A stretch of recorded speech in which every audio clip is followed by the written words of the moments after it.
دیں، اتنے کارخانے انسان کے اندر لگے ہوئے ہیں۔ آپ جو مسکرا لیتے ہیں، صرف مسکراہٹ میں ہی کتنا نظام آپ کے جسم کا کام کرتا ہے آپ کو اندازہ نہیں۔ بولتے ہیں کیا کیا نظام کام کرتا ہے، کھاتے ہیں، سانس لیتے ہیں، یہ پورے نظام۔ اللہ تعالیٰ کی بہترین مخلوق انسان، یا اللہ ہمارے تو اندر اتنی نعمتیں، باہر دیکھیں تو زمین نعمت، زمین نہ ہوتی کہاں کھڑے ہوتے، کہاں بیٹھتے؟ ہے نعمت یا نہیں؟ پھر اس زمین سے کیا کچھ نکل رہا ہے؟ مٹی بھی نعمت ہے، اس کے اندر پتھر ہیں وہ بھی نعمت ہے، اسی کے اندر سے طرح طرح کے میوے نکل رہے ہیں وہ بھی نعمت ہے، اسی کے اندر پیٹرول نکل رہا ہے، گیس نکل رہی ہے، سونا چاندی دھاتیں کیا کچھ نکل رہا ہے، یہ سب نعمتیں ہیں یا نہیں؟ اچھا، ایک جیسا حال بھی نہیں ہے۔ کراچی کی زمین میں موسم کے حوالے سے کچھ چیزیں ہیں وہ یہاں نکلتی، ہو سکتا ہے حیدرآباد میں کچھ اور نکلتا ہو، آگے جائیں گے رحیم یار خان میں کچھ اور، پھر وہاں سے آگے جائیں ملتان میں، پھر ساہیوال، پھر آگے لاہور، راولپنڈی، پشاور، ہر زمین کے حساب سے الگ الگ نعمتیں۔ پاکستان کی نعمتیں ہی نہیں شمار ہوتی، کہتے ہیں 50 سے زیادہ قسم کے فروٹ ہوتے ہیں پاکستان میں۔ کتنے؟ 50 سے زیادہ فروٹ، پھل کی قسمیں ہیں جو پاکستان میں ہوتی ہیں۔ موسم کتنے ہیں؟ اگر ہم دیکھیں کیا کچھ ہمیں ملتا ہے یہاں سے، یا اللہ یہ سب نعمت ہے۔ ہوا نعمت، پانی نعمت، پانی نہ ہو گزارا ہوگا؟ وَجَعَلْنَا مِنَ الْمَاءِ كُلَّ شَيْءٍ حَيٍّ، ہر زندہ چیز کو پانی سے پیدا کیا۔ پانی زندگی کا سبب، کتنی ضرورت، پانی اللہ نے بنایا آسمان سے، زمین سے، سمندر ہیں، دریا ہیں، نہریں ہیں۔ ہوا نعمت، موسم گرمی سردی خزاں بہار برسات، مختلف موسم ہیں وہ بھی نعمت۔ آسمان نعمت، دھوپ نعمت، گرمی نعمت، سردی نعمت۔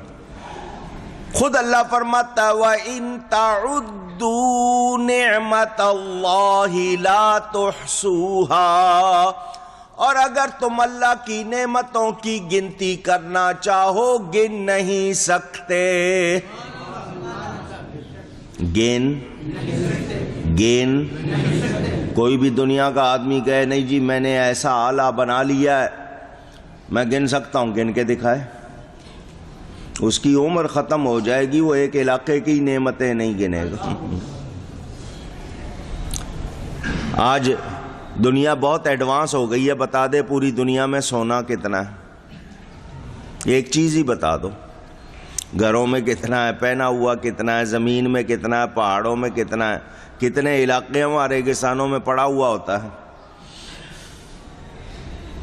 گن سکتا ہے کوئی؟ جب اللہ فرما رہا ہے یا اللہ تیرا فرمان تیری نعمتوں کو یاد کریں، تیرا فرمان تیری نعمتوں کو گنا ہی نہیں جا سکتا، جب ہم گن نہیں سکتے جانتے نہیں تو تیری نعمتوں کو یاد کیسے کریں؟ ہمیں تو گنتی نہیں معلوم، ہم ساری نعمتوں کو جانتے نہیں تو یاد کیسے کریں؟ تو ہمیں جواب کیا ملتا ہے؟ میں ایک نعمت ایسی دے رہا ہوں جو تمام نعمتوں کی اصل ہے، جان ہے، سب سے بڑی نعمت، جس نے اس کو یاد کر لیا اس نے سب کو یاد کر لیا۔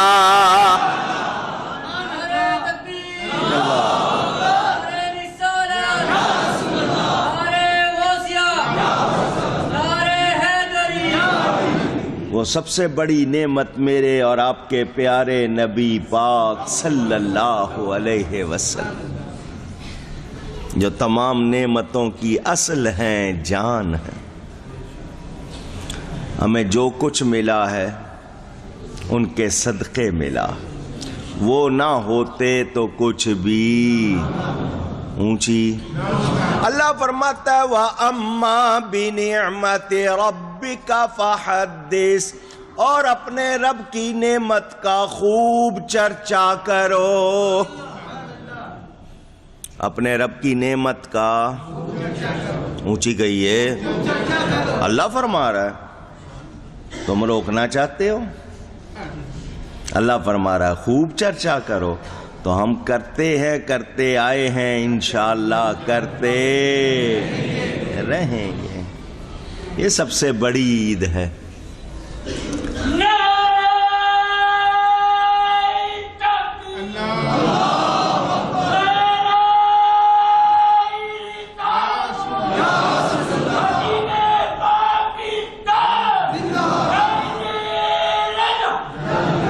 ساری دنیا صبح صبح ہم آواز تھی صلی علی پکارو,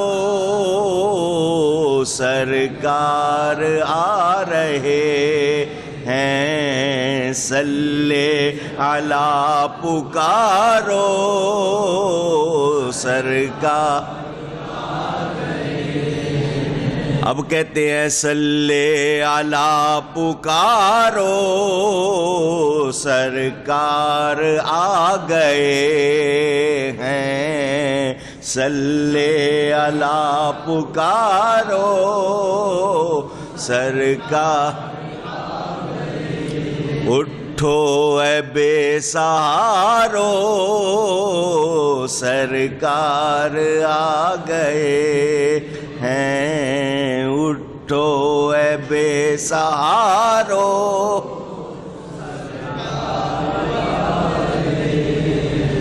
خوشیاں مناؤ. اللہ فرماتا ہے خوشیاں مناؤ. کہیں نہیں کہا کہ اکیلے مناؤ, مل کے مناؤ, کھڑے ہو کے مناؤ, بیٹھ کے مناؤ. کوئی پابندی ہے؟ جب اللہ نے نہیں لگائی کوئی اور لگا سکتا.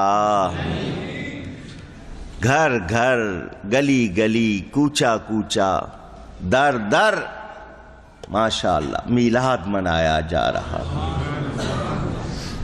ہر وہ طریقہ جو جائز ہے اس کو ہم اپنائیں گے, جو جائز نہیں اس کو نہیں اپنائیں گے. یاد رکھنا نبی پاک صلی اللہ علیہ وسلم کی خوشی منانا کوئی معمولی بات, یہ عزت کی بات ہے کہ ہمیں اللہ نے یہ سعادت بخشی ہے. سمجھ آ رہی ہے بات؟ میرے دوستوں اور بزرگوں,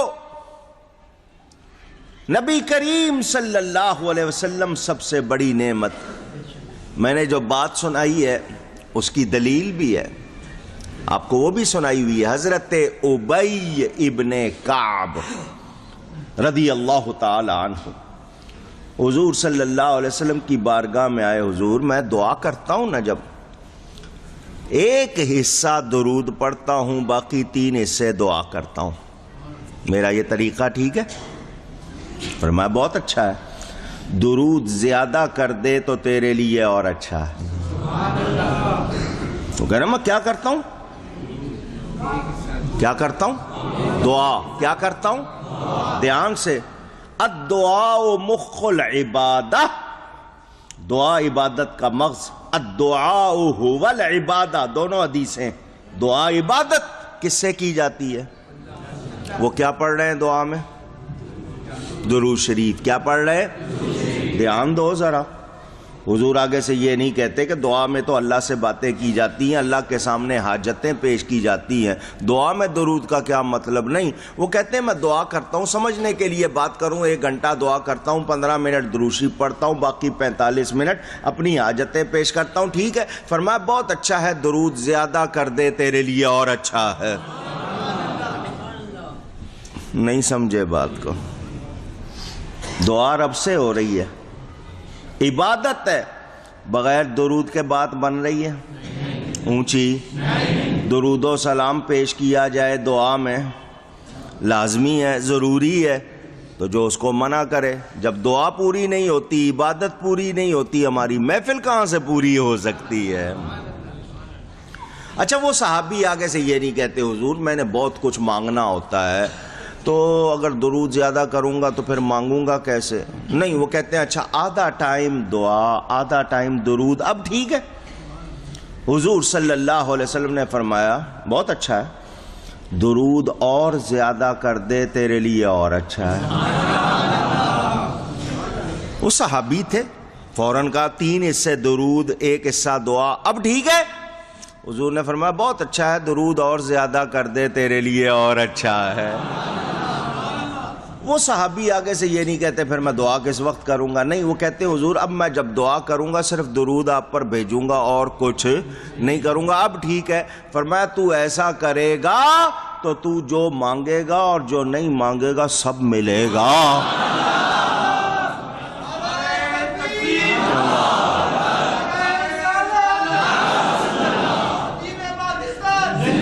دوسرے تو دعا میں جو حاجت پیش کریں گے ان کو وہ ملے گا، تجھے سب کچھ ملے گا۔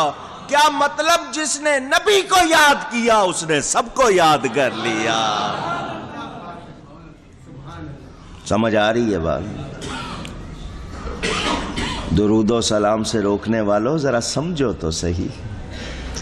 نبی کریم صلی اللہ علیہ وسلم فرماتے ہیں تو ایسا کرے گا تیرے سارے کام سیدھے ہو جائیں گے، سارے معاملے سیدھے ہو۔ تو جو نبی کو یاد کر لے وہ سب کو، کہنے والوں نے کہا نا اس نے سب دیکھ لیا جس نے مدینہ دیکھا۔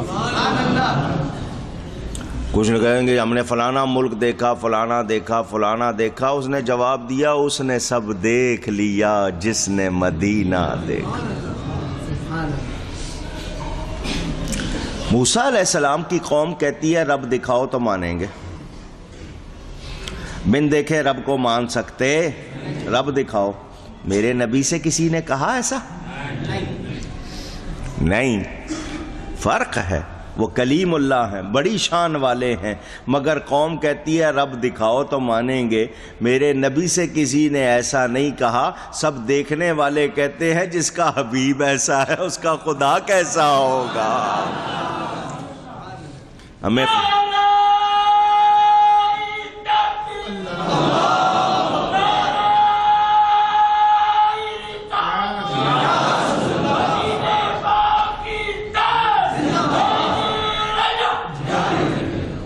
سیدی مرشدی یا نبی یا نبی، سیدی مرشدی یا نبی یا نبی، غلام ہے غلام ہے رسول کے غلام ہے، غلام ہے غلام ہے رسول کے غلام ہے، غلام یہ رسول میں بہت بھی قبول ہے، جو ہونا عشق مصطفیٰ زندگی قبول ہے۔ میرے دوستوں اور بزرگوں یاد رکھنا، یاد رکھنا میرے نبی جیسی کوئی نعمت۔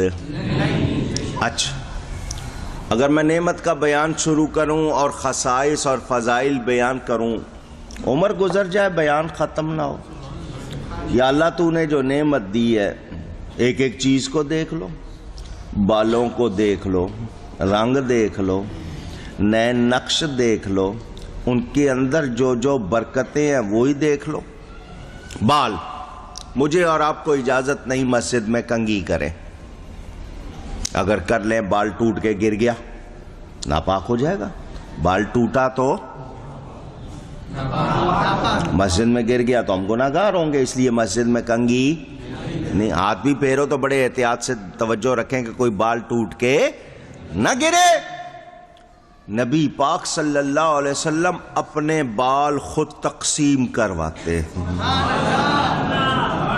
بخاری شریف میں حدیث موجود، بال ترشوانے کے لیے بیٹھے، لوگ سارے کام چھوڑ کے جمع ہو گئے۔ حضور نے یہ نہیں فرمایا کیوں آئے ہو، کیا دیکھنا چاہتے ہو، بال میرے تراش رہا ہے، جاؤ اپنے کام کرو۔ نہیں، وہ کیوں آ کے بیٹھے ہیں حضور کا بال مل جائے۔ فارسی میں منہ کہتے ہیں، منہ، میم واؤ منہ، آگے یہ لگا دیتے ہیں موے، اس سے مراد ایک بال ہو گیا منہ۔ عربی میں شعر، انگلش والے ہیئر، سیکریڈ ہیئر۔ حضور صلی اللہ علیہ وسلم نے دیکھا سارے لوگ جمع، کسی کو حضور نے مانا نہیں۔ حضرت ابو طلحہ سے فرمایا جب دائیں طرف کے بال تراش لیے حضور نے فرمایا لوگوں میں تقسیم کر دو۔ ان کا عقیدہ کیا ہے کہ نبی کے بالوں میں برکت۔ کن کا عقیدہ؟ صحابہ کا۔ لینے آئے میرا آپ کا بال کٹ جائے ٹوٹ جائے ناپاک ہو جاتا ہے، وہ نبی کا پاک، کیونکہ نبی پاک ہے، نبی کی ہر شے، وہاں ناپاکی کا کوئی تصور نہیں ہے۔ بال لے لیے، بال لے کے کیا کرتے ہیں؟ بیماریوں کا علاج ہو رہا ہے۔ کیا ہو رہا ہے؟ بال پانی میں بھگویا، غسل دیا، وہ پانی پی لیا، بیماری اونچی ہے۔ کسی اور کے بال میں یہ برکت؟ کتنی بڑی نعمت ہے نبی، ان کا تو بال بھی نعمت۔ ہزاروں روپوں کی جناب آپریشن، کیپسول، ٹیسٹ، کیا کچھ، یہاں بال مبارک کا پانی پیا، بیماری دور۔ نعمت ہے یا نہیں؟ باہر اونچی، تھوک، اسپٹ، دنیا والوں کی تھوک میں اتنی برکت ہے کہ ہر ملک میں ہر جگہ لکھا ہوا ہے تھوکنا، جگہ جگہ بورڈ لگے ہوئے ڈونٹ اسپٹ، کیونکہ تمہاری تھوک میں جراثیم ہوتے ہیں، وہ نکلیں گے، وہ دوسروں کو لگیں گے۔ کئی ملکوں میں علاقے، میں ایک ملک میں گیا، وہاں پر جو ان کی پیداوار کا علاقہ ہے جہاں یہ غلہ سبزہ پیدا ہوتا ہے، وہ وہاں پر کوئی اور چیز لے جا نہیں سکتے کہ جراثیم نہ لگ جائیں، لوگ اہتمام کرتے ہیں۔ ہمارے ہاں تو حال ہی کوئی نہیں ہے۔ مسلمانوں کی خوبیاں تو دوسروں نے اپنائی ہوئی، جہاں غلہ چاول گندم پیدا ہو رہا ہے اس علاقے میں آپ کوئی چھلکا دوسرے علاقے کا نہیں لا سکتے کہ کہیں اس کے جراثیم نہ لگ جائے، کوئی لے آئے تو جرمانہ، بہت احتیاط کرتے ہیں۔ تھوکنا منع ہے، جگہ جگہ بورڈ لگے ہوئے۔ نبی پاک صلی اللہ علیہ وسلم کا تھوک لینے کے لیے صحابہ دوڑتے ہیں، جس کو مل جائے وہ کریم کی طرح منہ پہ مل لیتا۔ کھارے کنویں میں ڈالتے ہیں وہ میٹھا ہو جاتا ہے، کٹے گوشت پر لگاتے ہیں وہ جڑ جاتا ہے، دکھتی آنکھوں میں ڈالتے ہیں وہ ٹھیک ہو جاتی ہے، ان کی تو تھوک مبارک بھی نعمت ہے۔ اللہ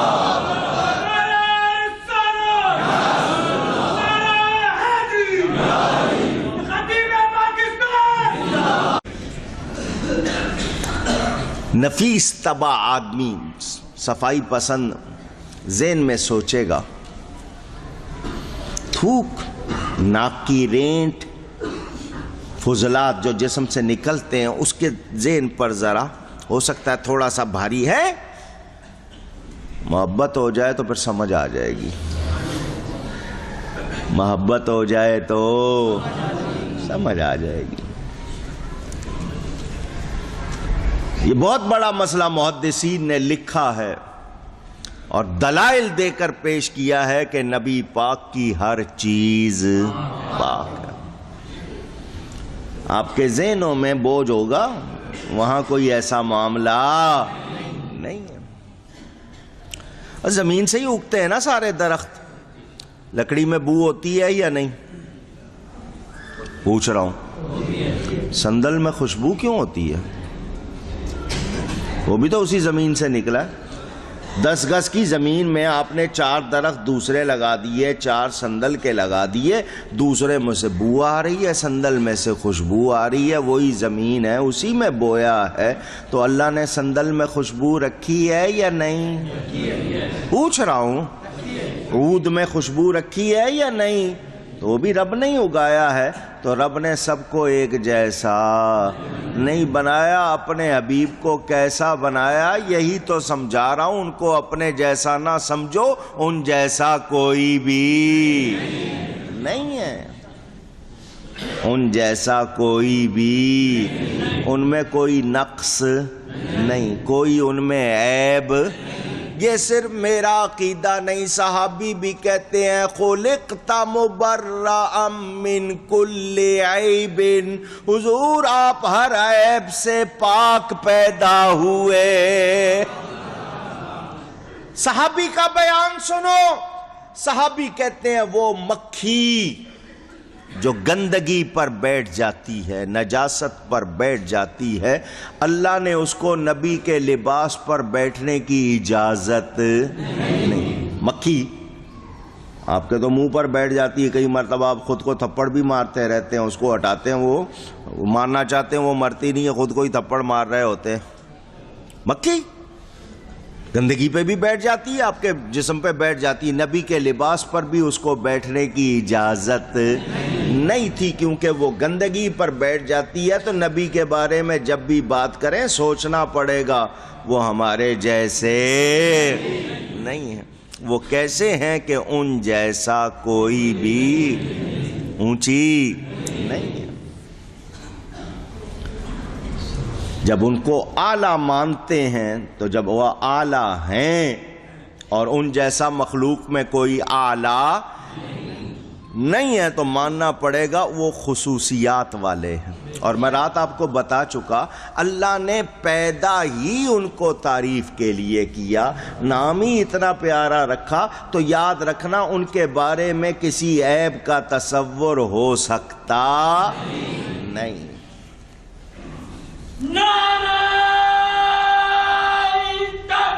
اللہ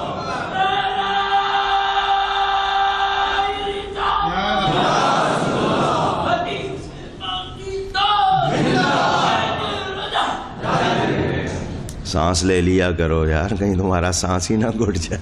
نعرہ تکبیر، اللہ نعرہ رسالت، یا رسول اللہ، نعرہ خلافت، حق جارے۔ نعرہ غوثیہ۔ سنیں توجہ سے سنیں، یہ باتیں میں محبت والوں کو سنا رہا ہوں، عام لوگوں کو سنانے کی ہیں بھی نہیں، کیونکہ بعض کے ذہنوں میں آتا نہیں ہے تو کراہت کوئی کرے گا، ایسے کہیں اپنا ایمان نہ ضائع کر لے۔ حضور صلی اللہ علیہ وآلہ وسلم نے ایک برتن میں بول فرمایا، بول آپ اس کو پیشاب کہتے ہیں، اس کو وہاں بستر کے پاس چھوڑ کر مسجد تشریف لے گئے، نماز پڑھا کے آئے تو وہ برتن وہاں موجود نہیں تھا۔ گھر کی خادمہ تھی ام ایمن، برکت بی بی نام تھا۔ حضور نے فرمایا یہاں ایک برتن تھا،